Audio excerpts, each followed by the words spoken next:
नमस्कार, मैं डॉक्टर शैलेंद्र कुमार सिंह, राजकीय महाविद्यालय भतरोजखंड अल्मोड़ा।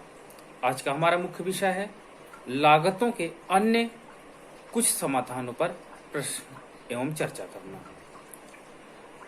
कभी कभी हमें ऐसे गणितीय अर्थशास्त्र में प्रश्न मिलते हैं जिसके अंतर्गत प्रश्न ये पूछे जाते हैं कि यदि आपका लागत फलन दिया हुआ है, suppose that total cost function दिया हुआ है, आप वो संतुलित उत्पादन का स्तर ज्ञात कीजिए जहां पर एवरेज कॉस्ट औसत लागत न्यूनतम है तथा इसी उत्पादन स्तर पर औसत लागत तथा सीमांत लागत दोनों बराबर है।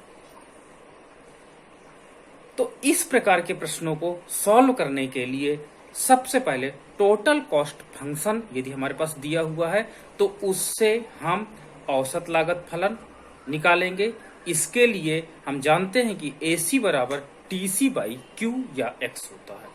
यानी टोटल कॉस्ट को यदि हम उत्पादन की इकाइयों से विभाजित कर देंगे तो हमें औसत लागत वक्र प्राप्त हो जाएगा। इसी प्रकार हम यदि कुल लागत फलन को अवकलन कर देते हैं उत्पादन की इकाइयों के संदर्भ में तो हमें सीमांत लागत फलन भी ज्ञात हो जाएगा।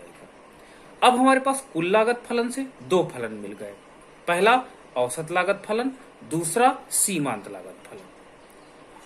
अब हम औसत लागत फलन का मैक्सिमा या मिनिमा टेस्ट करते हैं। तो मैक्सिमा या मिनिमा टेस्ट करने की दो मेन कंडीशंस होती हैं। पहली कंडीशंस होती है कि पहला डिफरेंशिएशन आप करिए उस फलन का और उसके इक्वल टू 0 रख दीजिए। यहां पर हम औसत लागत फलन AC फलन का पहला डिफरेंशिएशन करेंगे, इक्वल टू 0 रख देंगे। उसके बाद हम X की वैल्यू वहीं पर कैलकुलेट कर लेंगे। अब हमारे पास जो X की वैल्यू आएगी ये हमें नहीं पता कि इस X यानी इस उत्पादन स्तर पर AC मिनिमा है कि मैक्सिमा है। इसको ज्ञात करने के लिए हम पुनः औसत लागत फलन का जो हमने पहली बार डिफरेंशिएशन किया उसी का हम दोबारा डिफरेंशिएशन करेंगे X के रेस्पेक्ट में ही या उत्पादन की इकाइयों के संदर्भ में। यानी प्रथम अवकलन बराबर 0, द्वितीय अवकलन बराबर, अब देखिए द्वितीय अवकलन जैसे करेंगे यहां पर अगर द्वितीय अवकलन का मान निगेटिव आता है तो X का मान मैक्सिमा होगा। यदि द्वितीय अवकलन का मान पॉजिटिव आता है तो हम X को कहेंगे कि इस उत्पादन स्तर पर यह मिनिमा होगा। तो प्रथम अवकलन को हम आवश्यक शर्त कहते हैं और द्वितीय जो हमारे अवकलन होगा उसको हम पर्याप्त शर्त कहते हैं। तो इस प्रकार हमें मैक्सिमा मिनिमा के माध्यम से AC का वो उत्पादन स्तर प्राप्त हो जाएगा जहां पर AC मिनिमा है। अब यही उत्पादन स्तर X को लेते हैं और इसकी वैल्यू AC फलन में रख देते हैं और इसी की वैल्यू उठा करके हम MC फंक्शन में भी रख देते हैं। ये दोनों फलन का मान, AC फलन का मान और MC फलन का मान, दोनों को न्यूमेरिक वैल्यू सेम आती है तो हम कहेंगे कि यही वो उत्पादन का स्तर है जहां पर एवरेज कॉस्ट न्यूनतम है तथा एवरेज कॉस्ट मार्जिनल कॉस्ट के बराबर है। आइए हम एग्जाम्पल के माध्यम से इसे और स्पष्ट करते हैं। मान लीजिए हमारे पास एक लागत फलन दिया हुआ है, कुल लागत फलन बराबर x³ minus 3x² plus 6x। प्रश्न ये है कि उत्पादन का वो स्तर निकालिए जहां पर एवरेज कॉस्ट और मार्जिनल कॉस्ट दोनों बराबर हो। साथ ही साथ ये उत्पादन का स्तर AC के मिनिमा को रिप्रेजेंट करता है या नहीं। यानी ये उत्पादन हमें AC के मिनिमम पॉइंट पर होना चाहिए, साथ ही साथ यहीं पर AC बराबर MC होना चाहिए। हम जानते हैं कि यदि हमारे पास आउटपुट दिया हुआ है तो एवरेज कॉस्ट फलन को, AC फलन को मार्जिनल कॉस्ट फंक्शन वास्तव में उसके लोअर पॉइंट पर काटता है। अर्थात हमको उपर्युक्त प्रश्न में हमको ये उत्पादन का स्तर ढूंढना है जहां पर AC मिनिमा हो और इसी उत्पादन स्तर पर AC की वैल्यू MC के वैल्यू के बराबर हो। तो आइए इसे हम कैसे करते हैं।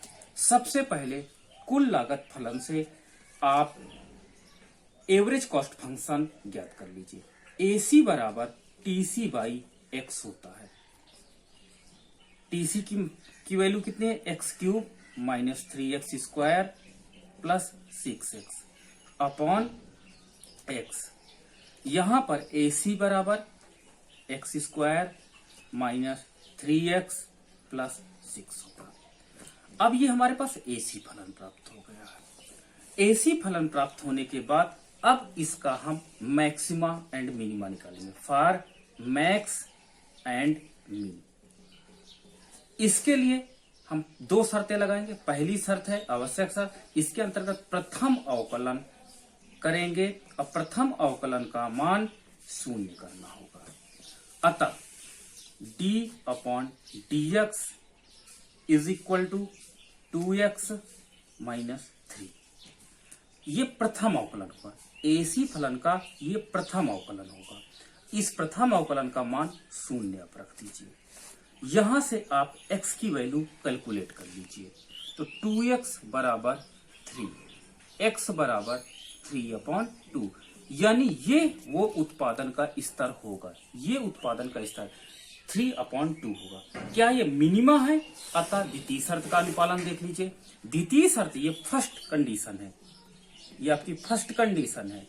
सेकंड कंडीशन के अंतर्गत इस फलन को आप दोबारा अवकलन कर दीजिए। जब दोबारा अवकलन करेंगे तो D square AC upon dx square. जब द्वितीय अवकलन करेंगे तो यहां पर मात्र बचेगा 2।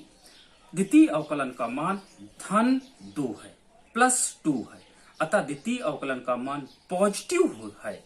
अब पॉजिटिव होने के कारण ये उत्पादन स्तर किसको रिप्रेजेंट करता है? मिनिमा को रिप्रेजेंट करता है।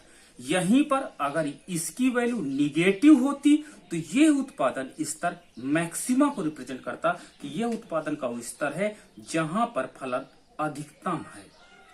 अब हमारे पास AC फलन का ये न्यूनतम उत्पादन स्तर प्राप्त हुआ। इस उत्पादन स्तर को आप AC फलन में रख दीजिए, MC फलन में रख दीजिए। अगर दोनों का मान समान प्राप्त होता है तो अर्थात यही उत्पादन स्तर पर दोनों फलन एक दूसरे के बराबर है। आइए हम इसको वैल्यू को रखते हैं। TC फलन से AC फलन हम ज्ञात ही कर चुके हैं। X square minus 3x plus 6। अब इसी फलन को यदि हम अवकलन कर देते हैं तो मार्जिनल कॉस्ट फंक्शन आ जाएगा। मार्जिनल कॉस्ट फंक्शन हमारा 3x square minus 6x plus 6 होगा। इस प्रकार इस फलन से TC फलन से हमने ज्ञात कर लिया एवरेज कॉस्ट फंक्शन, TC फलन से हमने मार्जिनल कॉस्ट। अब x की वैल्यू दोनों फलन में 3/2 पुट कर देते हैं। चलिए AC फलन में रखते हैं तो AC बराबर 3/2 होल स्क्वायर माइनस 3 × 3/2 प्लस 6। 3 3 जा 9/4 माइनस 3 3 जा 9/2 प्लस 6। एलसीएम हमारे पास आया 4, 9 माइनस 18 प्लस 24। 24 प्लस 9 हमारे पास 6 9 15/4। ये AC की वैल्यू आ गई। इसी प्रकार यदि हम x का मान MC फलन में रख देते हैं तो मार्जिनल कॉस्ट बराबर 3x square minus 6x plus 6 है। यहाँ पे x बराबर 3/2 रखने पर अब हमारे पास 3 × 3/2 का होल स्क्वायर माइनस 6/3/2 प्लस 6। तो 3 × 9/4 माइनस 6 × 3/2 प्लस 6। अब 27 18/4 माइनस 18/2 प्लस 6। एलसीएम लिया 4, अतः 27 माइनस 36 प्लस 24। कैलकुलेट करने के बाद 51 माइनस 36/4 अतः 15/4 हमें एमसी की वैल्यू प्राप्त हुई। तो देखिए एसी भी 15/4 है, एमसी भी 15/4 है। इसका तात्पर्य यह है कि उत्पादन स्तर x बराबर 3/2 पर एसी और एमसी दोनों बराबर है तथा यही उत्पादन का स्तर मिनिमम लेवल को भी रिप्रेजेंट कर रहा है, अर्थात ये एसी के मिनिमा को रिप्रेजेंट कर रहा है। इस प्रकार के प्रश्नों को हम इस प्रकार से सॉल्व कर सकते हैं।